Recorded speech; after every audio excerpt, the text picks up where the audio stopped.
Guys, we got the next show. Get excited. We have a universally skilled real estate investor on our show today. He does wholesaling, he flips houses, he owns apartment complexes, he's in creative finance, he understands subject to. But today's topic is how to go from transactional income and take that money over into building a cash flowing portfolio that can help create generational wealth. Let me introduce you to my guest, Jawad Dashti. What's going on, man? Hey, how's it going? So guys, we got him in the RV. He's getting ready to go on a road trip, live that lifestyle of a real estate investor, but we're going to get some information out of him first. So go ahead and introduce yourself and kind of let him know what you're doing in the business. Well, my name is Jawad Dashti. I'm 33. Got started in this, what I consider to be fairly young, but now people are doing it younger and younger these days. So I don't even know anymore. I seen like some 16-year-old kid the other day trying to get into wholesaling. So, but yeah, I try to get into a little bit of everything. I really don't discriminate whenever it comes to money. I've been in real estate, for a while. Got started in 2010 and went full time on it in 2014. And yeah, just really trying to get out there and do a little bit of everything. So right now he's doing some good volume here in Dallas, Fort Worth, Texas. His company, Too Dash Homebuyers, correct? Yeah, I've got Too Dash Homebuyers, which is my acquisition side, and then Too Dash Properties, which is for my portfolio. Okay. So we'll touch a little bit about that in a second, but let's kind of look at your overall game plan. You're wholesaling these houses to create quick income to fund your business, as well as you build up enough cash on the side, right? You're stacking it up, and then you put that into an asset. That's kind of what your game plan is. Let's touch on, I know you had a little interesting story about how you got into business with your first deal and all, because it's always fun to talk about everybody's first deal and how they actually transition. Because like we were talking about, sometimes people get into this state where they get so comfortable with the education side of the business. It's safe, it's no risk. They can sit at home and read all day and they feel like they're progressing, but that's no progression, right? You got to get out there and do deals, or at least make a mistake until you do a deal. So let's talk about that first deal and how it kind of puts you over the edge. Yeah, I mean, there's a lot of people out there in the world that know way more than me on real estate that have never done a deal because they've been to every class, read every book. Yep. I researched for a long time and still like had this one thing kind of holding me back. Really didn't know what it was. There's still people that do that, and everybody that is active in real estate had that one thing holding them back. And it's really hilarious, and please don't judge me when you hear this. I'm smarter than this, but what finally made me make the move to being active in real estate instead of just learning about it, thinking about it, and talking about it, I used to go garage selling every Saturday, and it was just something me and my buddy did for fun, try to find something cool, maybe a old Nintendo, whatever. And I went and saw this really great light fixture, and it was $30. And it's like, yeah, I'm going to buy this, and I'm going to put it in this property that, I've always said for the past several years I'm going to buy. And I bought that light fixture, and I don't know what about it was, but I guess it like broke that excuse barrier. And then I was like, I really have to buy like a property to put this in. And 7 years ago, and still this day, I have that light fixture. It's still sitting in my office in the corner. Yeah. So and my guy away all the time. A $3 light fixture turned into a multi-million-dollar portfolio. That's a pretty good return on investment, I'd say. Yeah. I don't know. What's your thoughts? I think it's just that, people are scared that they're going to get in, they're going to make a mistake, they're going to lose money, but they don't look at their opportunity cost of their time. So if you're sitting at home studying 10 hours a day for a year straight, add up your hourly wage of how much you make, and then calculate that and relate it to what happens if you take on a flip and you lose 10 grand or whatever, right? But your learning experience by going out there and actually taking action and failing in the street, failing in the field, and kind of learning as you go, you're going to make a lot more money, and it's going to be a lot better learning experience just getting in there and trying it. So a lot of people just need to kind of jump in and make that plunge, but it's like you said, they have a fear barrier or an excuse barrier. So guys, you just got to do it, right? Like Nike, just do it. Yeah, So absolutely. So you started wholesaling a bunch of houses back in, so primarily that's how you started. How long were you wholesaling? I mean, I know you still do it, but how long was that your primary focus before you actually started transitioning into other types of strategies? So I paid cash for my first rental property, and then I got into flipping because I own a plumbing company. I'm a master plumber, Okay. so I know construction pretty well. Got into flipping, did really well with that. But I just, once I started paying the taxes at the end of the year, I was like, that kind of hurt. So then I was trying to look for other avenues. And so I started getting the wholesaling, making some really good fees on it. I still make my $2,500 fee every now and then, but a lot of them were $30,000, $50,000. So that's something that I kind of dove into pretty heavily, and I would just stack that money up. And whenever things got slow, or just whenever I built up enough capital, that's when I would start trying to get more rental properties and add more doors to my portfolio. And if I found a really great deal or something that I wanted and I didn't have the money available, that's how I started learning all the other creative ways to acquire properties, and how I got into the seller financing and subject to things like that. Okay, so how are you financing most of your rentals now? I know you said the first one you pay cash, but you're probably leveraging them now, right? So I have, don't judge me on this, several $1,000,000 in properties that are free and clear, but I am working with a banker now that the market is up on refining out on them, and now I'm going to start leveraging them out. But while the market was down, I didn't believe that's really when I wanted to do that. But I had the capital to where I could structure it that way. Okay. So guys, he's in the Dallas-Fort Worth market. We're in a tough market right now. And the three most common questions I get from investors all the time are how to find deals, how to find buyers, and how to raise money. In order to make it as a wholesaler, you have to find the deepest discounted properties in an area, because you have to have a margin to be able to push it to the next investor. So what are some of the strategies that you're doing right now that you think are still good to do and that are kind of worth pursuing for these new investors as far as marketing for motivated sellers? Well, to be honest, some people the best deals I've got are from people that told me no, and I kept remarketing them. And those were the absolute best deals, because the people that say yes on the first try, obviously somebody's already probably picked up that deal, or you're competing with 10 other people. Yeah. I'm sure you've pulled up to a property and seen everybody and their cousin there, competing against you. And most of the time, I won't even stay long enough to put in an offer, because even if I do win the bid, do I really want to when there's that many other people bidding against it?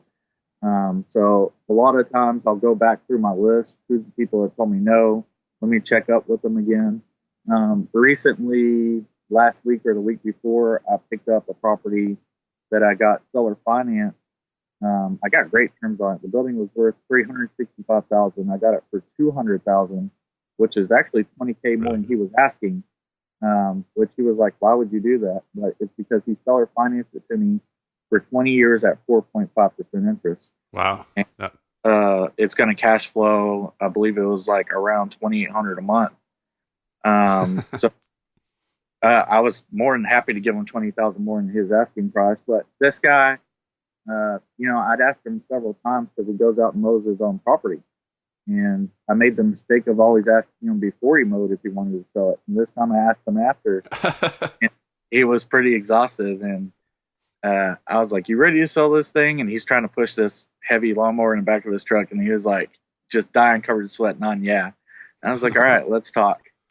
And so, yeah, yeah, there's huge money in the follow-up. So like, what is like your follow-up campaign? Are you continue on mailing them? Or are you doing autoresponders? Like, what does a follow-up campaign look like in your office? So we use Podio, and when it's people in my office and VAs. One of the things that we do is whenever we talk to somebody, we have an automatic follow-up system. So it follows up again in 7 days, 30 days, 90 days, and then once a year. And every time there's a follow-up, it sends them an email, it sends them a text, and it will do a slide broadcast into the voicemail.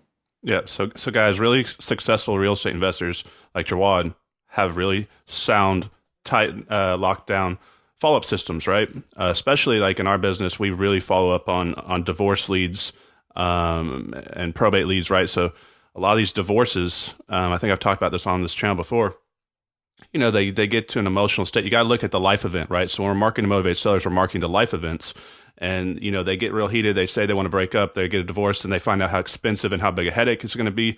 And then they basically change their mind and then they try to make it work again. And then they go back and forth. And then sometime down the road, it gets inevitable and it goes kind of over the edge. And so if you're not following up with them, they're going to forget you, 9 months down the road, and they're going to call someone else at that present moment when they're ready to sell. So those are one of the leads that we really follow up on hard is our divorce list. So what, what part of, like, how much cash do you think someone needs in their business to run their wholesaling business on hand? And what's a good marketing budget per month for someone starting out? Really, to be honest, to start wholesaling, you could do it with as simple as just having an iPhone and being on Facebook, or not even just Facebook, which I see people only do. I mean, there's so many websites out there that people could reach out to. They could be on Zillow calling all the for sale by owners. They could be on Craigslist calling anybody that's got their house for sale on there. I have built a lot of relationships. People know me as a marketer. If anybody knows me or follows me on Facebook, I self-market myself. I build a lot of relationships because your network is one of the most important things, and that's free. And every realtor knows me, and every realtor knows if they've got a deal where they have somebody needs to sell right now, or if they have a deal that's just not selling for some weird reason, it's been on the market for 6 months, then they'll bring the seller to me and have them discuss, what kind of options I can provide. Yep. So guys, if you're not, go ahead. I was saying all those options are free. That's all something that somebody could do with zero money. Other than that, if you want to go the traditional route, all you need is a full tank of gas. You can start driving around, knocking on doors. I mean, I tell people all the time, I thought I invented driving for dollars and door knocking. I heard of it, and I just knew that I couldn't find enough deals. And I was like, man, I'm going to go drive around and find some houses that look like somebody'd want to sell it. And before I knew what skip tracing was or anything like that, I would go, get on Google, get on DCAD, which is what we have out here in Dallas, get on Rome and track these people down, the old fashioned way. And it worked. I think when we tell, I think new investors get frustrated when they hear someone like you or me or other people that have been in business say, yeah, just go out there and knock doors or do referral marketing. And they think that we're just saying that, like, we don't want to tell them what we're really doing, or just like, here's something to kind of distract your time with. And they don't really believe it's actually going to work. But I mean, I knocked doors. I did door knockers. I remember one time where I literally, it was in the late summer and I walked so far away from my car. I got so dehydrated and it was sweating so bad. And like, I had to sit down. I about passed out in someone's yard. So you got to work hard, guys. And like, people actually do this to get their business off the ground. And then when you make money, you can kind of delegate that off and pay someone to do it, but it definitely works. And so like while you're going through the neighborhood, you also want to take down the vacant properties and create a driving for dollars list and come back and skip trace them like he's talking about, or mail them later. So let's talk about a little bit about subject 2. People like this topic. Are you specifically targeting lists to go after subject 2 deals, or are you just kind of taking the leads part of your normal marketing campaigns, or are you going after low equity lists or specific types of deals like that? So I do have a VA who calls all of the people that are on pre-foreclosure lists, but typically whenever I do a sub 2, most of the time it's when a realtor comes to me, says, hey, these people are trying to sell this house at, still a high amount, 80%, 90% equity, but I think it would cash flow real well. And that's where I really pick up the most on the sub 2 deals. Are you going after the expired lists? I do not. As of currently, I've been recognizing some of the people that I know. I've been like, hey, I used to see this thing on the market, and every time I see something on the market, they do. So I know a lot of people do that. We keep our hands pretty full. I even have a lot of wholesalers that'll reach out to me. Hey, I know you got a big list and you can turn stuff around. Can you sell stuff for us? And a lot of times I got to turn that stuff down just because we stay busy on our own. I'm not somebody that's really looking to continue to scale. We're really happy and very, very successful where we're at. And I'd like to not overly complicate things. So, so your focus now is to build a big apartment portfolio, right? You're building a bunch of units. So you've gotten two this year from what we were talking about, or Yeah, I picked up two apartment buildings last year. This year I picked up a building that was right next to it and adopted it into the complex. Um, and I don't discriminate. I don't care if it's a house, if it's apartments or what. I'm just really trying to add more doors. You know, my goal always changes all the time on how many I think I'm going to be satisfied with, and in the end, I'm just trying to keep it growing. So that's my biggest thing right now is I have built up a lot of cash flow. I did do extremely well this year on wholesaling, better than I have any other year. So I've built up a lot of money, and I'm out there trying to just keep building that portfolio, keep that cash flow going. okay. So I could now, absolutely retire today for the rest of my life on what we make on the cash flow, but I do want to have something that I can pass on for generations to come. So I'm going to keep working on that. yeah, I mean, once you hit financial freedom, it's just kind of a game now. It's like, how far do you want to take it? Okay, so now that you've had enough single family, now that you're kind of experimenting and digging deeper into the apartment world, and you've had them for a year now, so you kind of see the performance on them. What is your take? I mean, I know you have a lot of rentals, but now you're getting apartments. What's the trajectory of your time and your focus? Because you can kind of see how they're performing against each other. What's your comparison and how to look at it? Because a lot of people, they don't play in both worlds, so they don't really have a good opinion to have on the other. But you're doing both. And I have houses, condos, and apartments. I know a lot of people are anti HOA, but I feel like I get some of the best yields on my condos because they'll only have $100 HOA fee. I buy them for 15 grand and rent them out for 800 a month. So Wow. I still do really great on those as well. Like I said, I don't discriminate on them. The apartment, I know there's a lot of investors who are like, I want to own apartments, and they feel like that's the cool thing to do. And they don't realize that owning 20, 30, or 100 houses is pretty cool as well.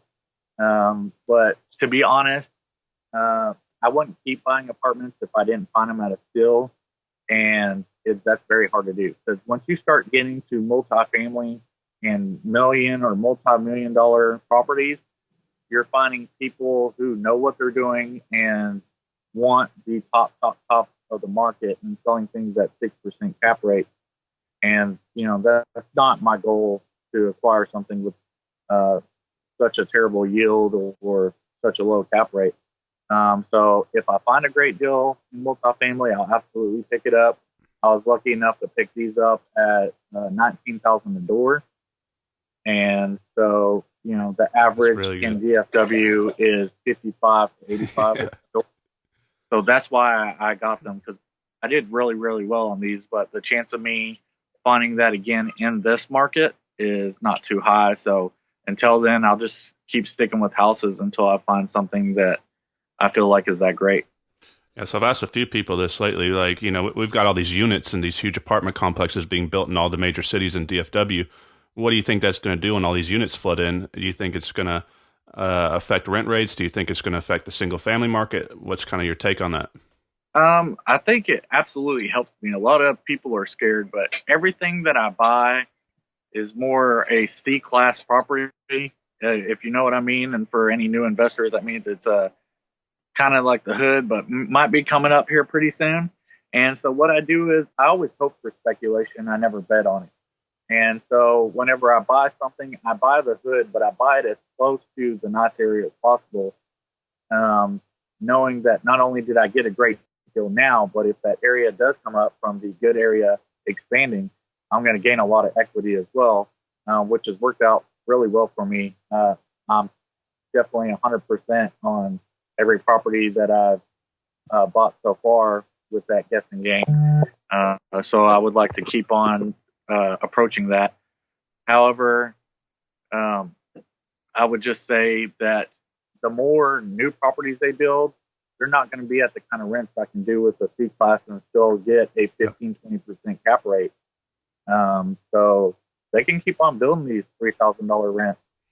When I'm buying properties at $19K a door and renting them out $100 a month. you Yeah. know, I know my occupancy is gonna stay full. Yeah.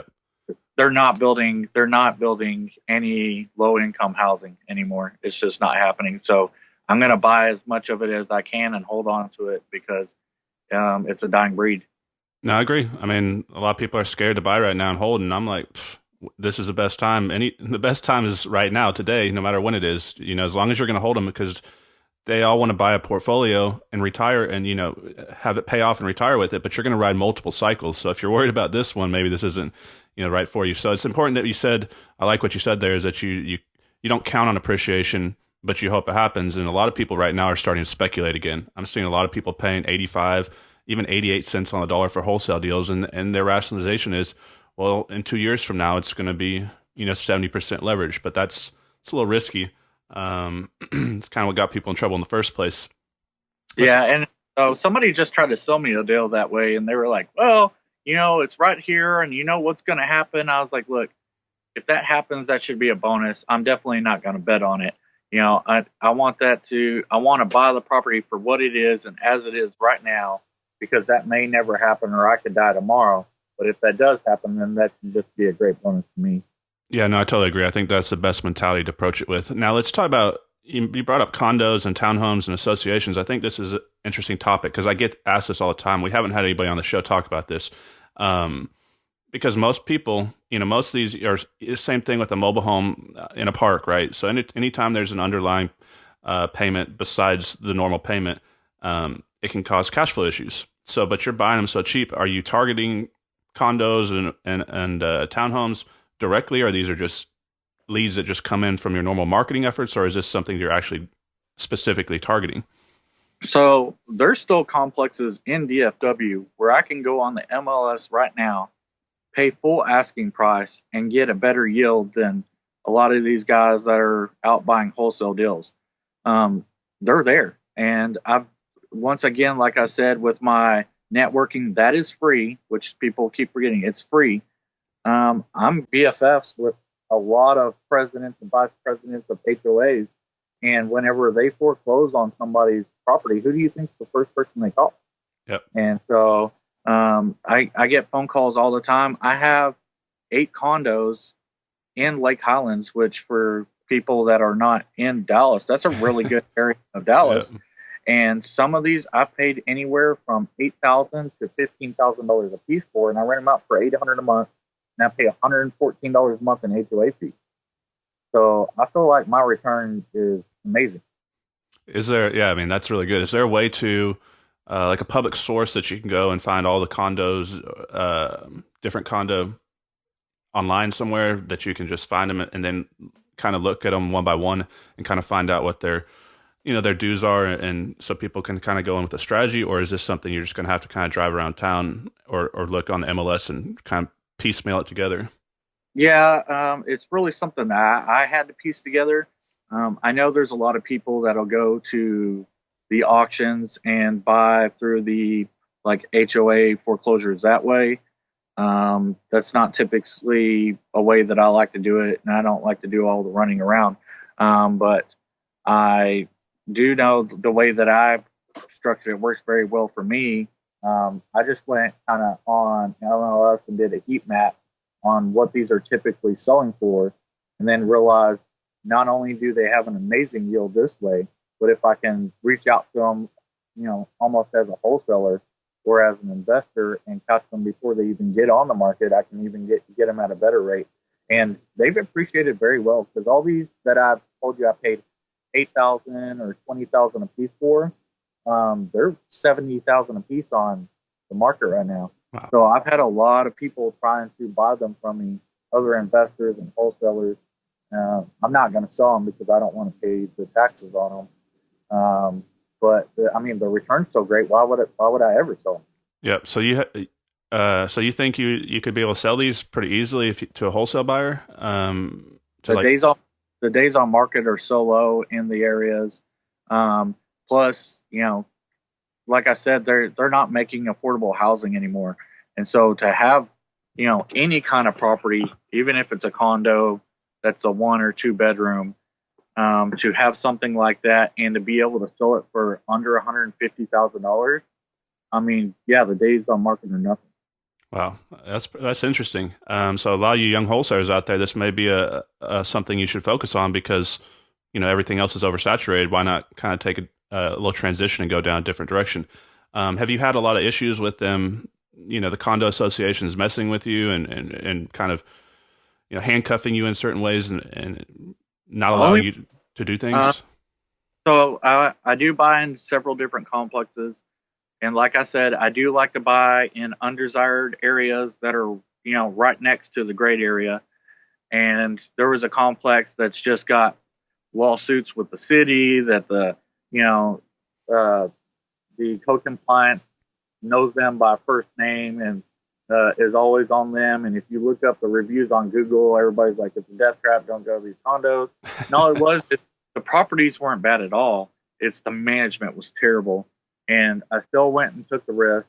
Now I missed out on the first one because I didn't. This is before I got into real estate. Somebody offered to sell me at the time 26 units at 5,000 a piece that are now worth only 4 years later 70,000 a piece.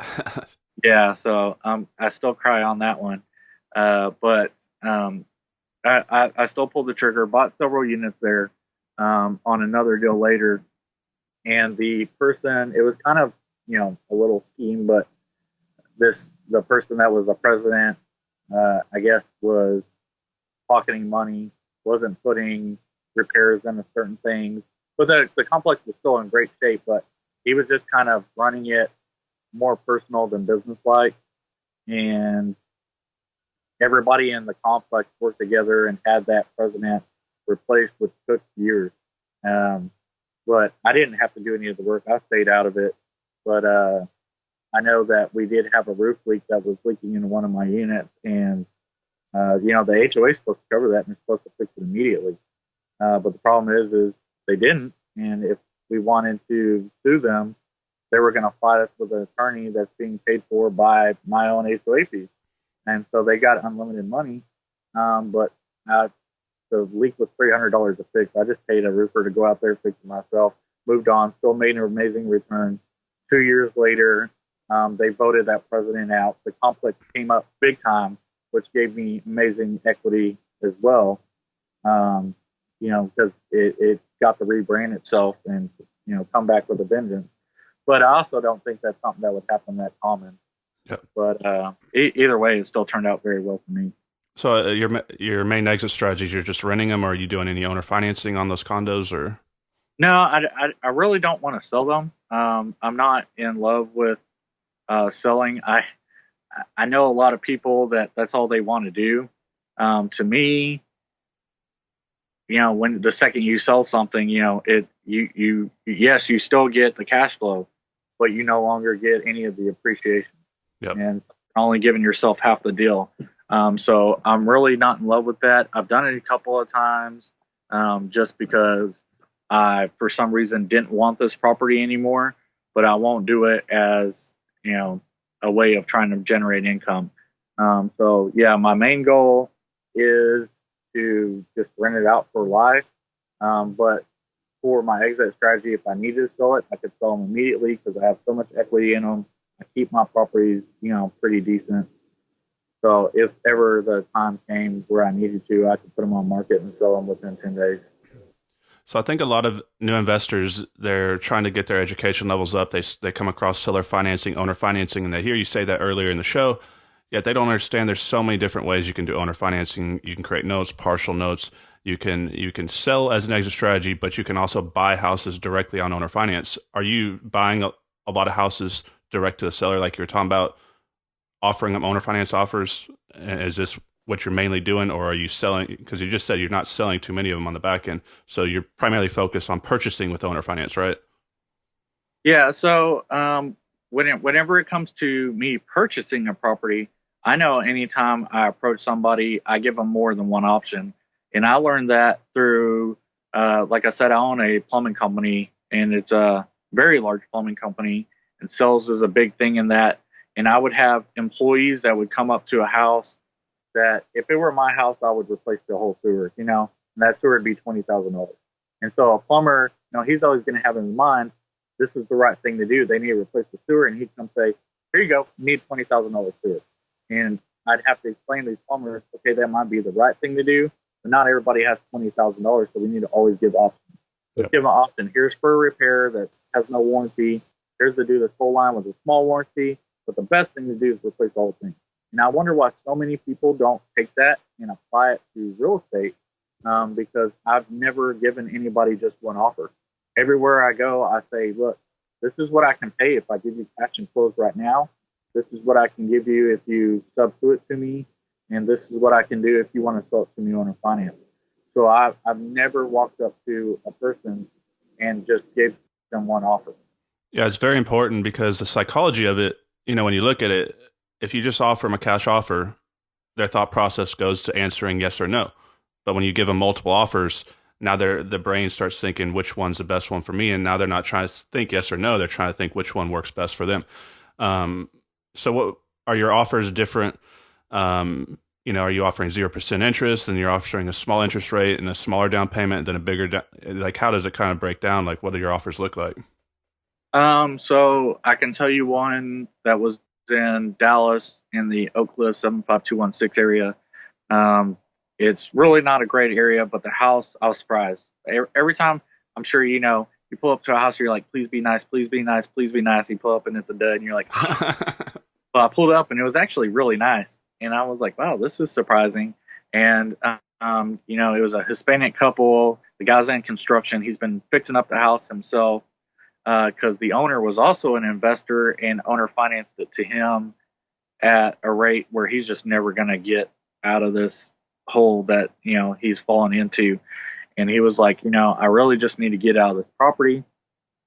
And so I gave him, hey, I could give you cash, at what you owe, which is a little more than what I'd really want to pay, but it would cash flow really well. And so I said, I could give you $40,000 cash for this property. But if you want to, basically wrap it to me and almost like a sub two and let me take over the owner financing that's been sold to you, I would do that and I'd let you walk away with $10,000. And, I also gave them an option, which a lot of people don't do. But since I have a portfolio I can do, I gain a lot of properties because I'm willing to rent them. And that's how I won a lot of stuff. So I have a condo that I bought for $25,000 that was worth $89,000. And it was a veteran who put it up for sale on the MLS. A realtor knew that I kind of bought that area, gave me a call. And, he was just trying to dump the property. And all he asked for was $25,000. And so every investor made the same offer, $25,000. But I made him one that said that if he wanted, I'd bring it back to him at 1 year at $500 a month. Now, I'm not selling it at $500 a month, but he only needed 1 year to kind of figure out where he wants to go and all that different stuff because he knew he was moving out of state. But of course, he's not going to do it the day that he sells the house. So I gave him time to do what he needed to do and get all the stuff together. So he took my deal, and not only did I kill it on equity, but a year later when he moved out, I was able to rent that property out for $980 a month. And I did really well. Yeah. So, guys, you got to take away from that. Like, you can't be a one-trick pony. He's saying every other investor is offering the same cash amount. Like, anybody can go in and lowball someone, right? That's what 90% of investors do. So if you take a little time and take a little initiative and kind of educate yourself on some of these creative strategies, or go associate or align yourself with someone like Jawad or someone in your area that can, you may have to give up a few deals, but they can walk you through the process. But once you learn it once, it's kind of cookie cutter, rinse and repeat, rinse and repeat. But if you're not learning how to do some of these creative types of financing, you're leaving a huge amount of money on the table, and it's really going to slow your progress down. I think that's why you're having so much success, is because you're so knowledgeable in different areas on how to make these offers and then how to exit them. If someone wants to get a hold of you and potentially, send you a deal or partner with you, what's the best way for them to reach you? It's really easy to catch me on Facebook. I'm on there 24/7. So you can find me on Facebook, Jawad Dashti. I have my personal page, and then I have like a following page too. And then there is, you can always give me a call, 469-970-9470. That's for my personal cell phone. If you have, any questions, you can always just shoot me a text. Please don't give me a call because I'm always running in circles or doing a showing or a viewing or something. You can also see my website, 2-homebuyers.com, or if you want to take a look at some of my portfolio stuff, 2-properties.com. And we also have Facebook pages, so feel free to like them. Yeah, guys, go join his buyers list. So when it comes to Facebook, are you doing paid marketing, or are you just doing networking through the groups, private Facebook groups, or like what's a good strategy for someone to start out? Because I think a lot of people are intimidated by social media these days. They know they need to know it. They don't even know where to start because it just seems like there's so much to do with these platforms. Well, I know people hate hearing this, but the best return you're going to get is on the people that you know and branding yourself. So, if you work at McDonald's and you do a live video on Facebook and say, I buy houses, and all your friends laugh at you, that's fine because they laughed at me too. And to be honest, 99% of the properties that I buy or get under contract, people tell me are a bad deal. I don't take into account what anybody has to say. But after you said it 10 or 20 times, people are going to start taking you serious. And then once they see you doing a walkthrough, they're going to take you even more serious. And about that 20th or 30th time that they see you, a picture of you branding yourself at a property, doing a walkthrough, people are going to start bringing you deals. And they're not going to do it if they don't know. So you have to let people know what you do. You have to let them know what you're working for. I feel like I'm a marketing king when it comes to branding myself. And so, I put myself out there 24/7. I own so many Facebook groups. I have them for renters. I have a renter group that has 40,000 tenants on it. Currently looking for, to rent out a property in DFW. So I never, ever, ever have a problem getting a tenant. I have the Texas wholesaler group. I have, a constant stream of buyers and people to network with. I've got a group, that was a beginner class for a class that I held that was real cheap. It was $60 a person. And that's just where I kind of just talk to people and, not only do I teach them, I learn myself. So yep. It's just networking, and networking's free. And you really got to just network yourself until people absolutely know what you do. Yeah, and guys, this is not a fad. Social media is not going anywhere. It's just going to keep getting bigger and bigger. And if you're not doing, taking advantage of this opportunity, you're going to look back 50 years from now, and you're going to, regret not kind of getting out there and capitalizing. I know a lot of people are introverted, and they don't want to get on camera or film what they're doing, or they want to stay kind of private because they've had so many people put the fear in them. Say, well, don't let anybody know what you own. Don't let anybody. Because they're scared they're going to get sued, right, for their portfolio or whatever it is. But guys, you can't live in fear. You got to get out there. And if you want to grow a big business, I mean, look, Jawad's on here right now because we met on Facebook, right? That's how powerful it is. So you got to get out there and learn these different platforms because it's really going to jumpstart your business. Well, I think that's good. I know you got to run, hop in that RV and go have some fun, celebrate, being successful in the business. Guys, if you just work hard and kind of push forward, you can do what Jawad's done. I think he's built like a $5 million net worth in just a few years. It's pretty good, huh? He's only 33. He doesn't ever have to work again. So, Jawad, I appreciate you coming on, guys. We'll see you on the next episode. All right. Thank you.